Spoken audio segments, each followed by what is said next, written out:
On the subject of the Palestinians, here's Alex in North London. Alex, go ahead, sir. Hi George, I'm calling from North London. I've been listening to you for 3 months now. Okay. Never had the chance to speak to you. Okay. But I was just calling I was listening to you a couple of nights ago, and you were talking to these people, and they were saying that Israel, the Jews, did not have the right to gain Israel from the Palestinians. And I was just saying, throughout history, the Jews have been persecuted, obviously from the Holocaust, and we were granted Israel as a result of this. And I feel that granted by whom? We were granted from Britain and other countries. Granted us that. Well, what right did Britain have to grant you somebody else's country? Well, it's due because we lost 6 million people. No. I'm not arguing about that. I'm going to come on to that. But what right did Britain have to grant you somebody else's country? We had the right because we lost 6 million people and we did not have a home. Well, yeah, I'm going to ask you for a third time. What right did Britain have to grant you somebody else's country? Well, they didn't. Well, they were giving us the right because it was they were basically gave us because of the. But they gave you somebody else's country. That's the point I'm making, Alex. Can you deal with it? Yeah, but the Jews have also had to. They've dealt with this throughout history. Well, Alex, I don't know if you came on with a script and you can't deviate from it. Can you please answer that point? And we'll come to the Holocaust and who was responsible for it and who should have paid and what they should have paid for it. But given that you've said Britain granted you, and you're presumably saying you because you're Jewish, somebody else's country, I'm asking you, what right did Britain have to grant you somebody else's country?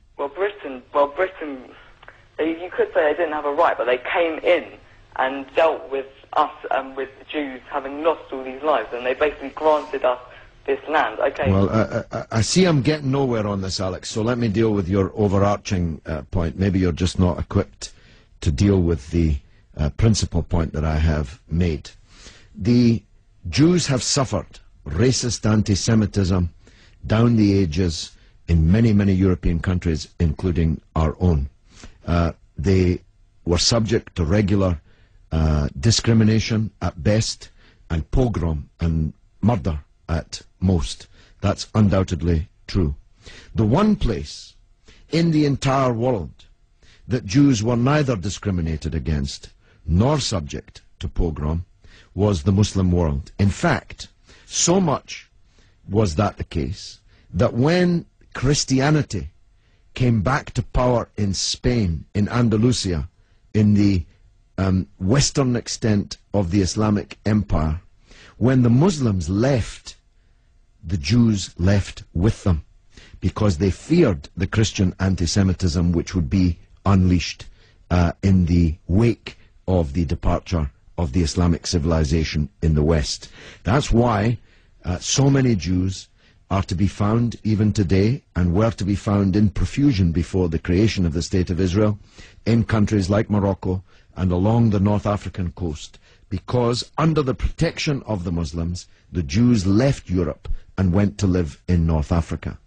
The Palestine that was wiped off the map when Britain granted you somebody else's country had Jews living side by side with Christians and Muslims for century upon century without the slightest trace of discrimination or violence or pogrom. So, what's happened is that Christian anti-Semitism in Europe, which massacred 6 million Jews in the greatest crime in human history, was paid for not by the Christian countries of Europe that either practiced or turned a blind eye to that anti-Semitism, but was paid by the very people who were completely innocent of that Holocaust, who had never persecuted the Jews, who had never pogromed the Jews.